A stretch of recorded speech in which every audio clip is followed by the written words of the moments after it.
বেকার কথা বলে যায়। 90 দশকের বাংলা চলচ্চিত্রে পরিচিতি মুখ বনশ্রী। জনপ্রিয় নায়িকাদের বিপরীতে করেছেন অভিনয়, অথচ তাকেই কিনা ফুল বিক্রি ও হকারি করতে হয়েছে। মারা যেতে হলো বিনা চিকিৎসায়। এই নায়িকার জীবনের গল্প থাকছে ভিডিও প্রতিবেদনে। শাহবাগে ফুল বিক্রি, শেষে মৃত্যু বিনা চিকিৎসায়। চিত্রনায়িকা বনশ্রীর নির্মম পরিণতি। রূপালী পর্দার আলো নিভে গেছে সেই কবেই। এক সময় তিনি ছিলেন স্বপ্নের নায়িকা। সেই বনশ্রীর জীবনের শেষ সময়টা ছিল নিঃসঙ্গতায় ভরা। শেষের দিনগুলোতে বাস্তব জীবনের পর্দায় দুঃখ কষ্টে ছিল তার স্থায়ী সহ অভিনেতা। রোগশোকে জর্জরিত তিনি হাসপাতালের এক কোণে বিদায় নিলেন নিঃশব্দে। পাশে ছিলেন না কোনো প্রযোজক, পরিচালক বা সহশিল্পী।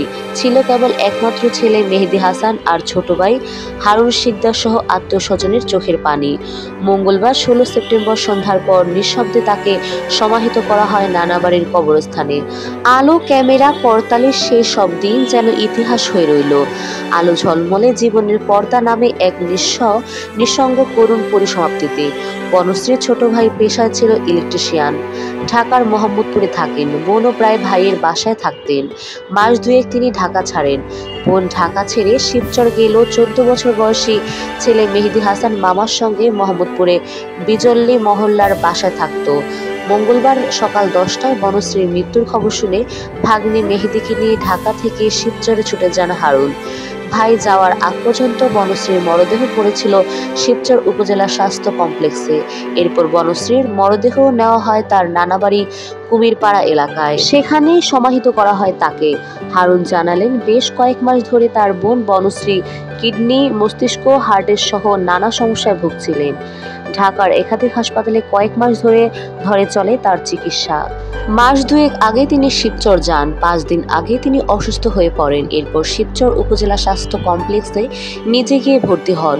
কয়েকদিন ধরে চলে তার চিকিৎসা। মঙ্গলবার সকালে তাকে মৃত ঘোষণা করা হয়।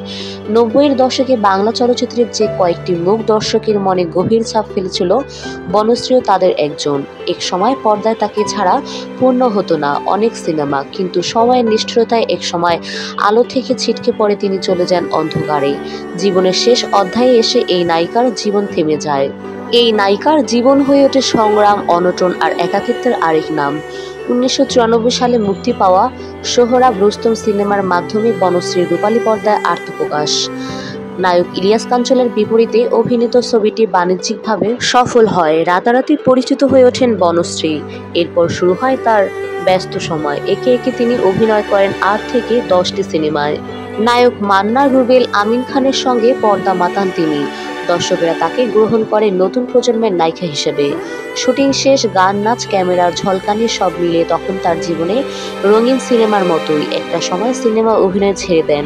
তারপর শুরু হয় জীবনের নতুন অধ্যায়, যে অধ্যায়ে এসে তিনি পড়েন অর্থকষ্টে। জীবনের এই কঠিন লড়াই একটা সময় সংসার চালাতে কষ্ট হয়, মাথা গোঁজার ঠাঁইও হারান। কিছুদিন আগে বনশ্রী জানিয়েছিলেন এক সময় শাহবাগে ফুল বিক্রি করেন তিনি, কিন্তু তা দিয়েও পুরোপুরি চলতো না তার সংসার। শেষ পর্যন্ত তাকে নামতে হয় বাসে বাসে হকারির মতো কাজেও। তিনি বলেন, চলচ্চিত্র ছেড়ে দেওয়ার পরে আর্থিক অনটনে পড়ে আমার জীবন। শহুরে জীবনের চড়াই উতরাই শেষে বনশ্রী ফিরে যান নিজ জেলা মাদারীপুরের শিবচরে। আশ্রয় মেলে সরকারের আশ্রয় প্রকল্পের একটি ছোট্ট ঘরে। সরকারি অনুদান হিসেবে পাওয়া 20 লাখ টাকার সুদের টাকাই ছিল তার একমাত্র ভরসা। এক সময়কার নায়িকা তখন গ্রামে একা, খুব সাধারণ এক জীবনযাপন করতেন। খ্যাতি, করতালি, ক্যামেরা, ঝলক সব যেন অতীতের গল্প। প্রতিবেশীদের কাছে তিনি ছিলেন এক সময়কার চলচ্চিত্র নায়িকা বনশ্রী।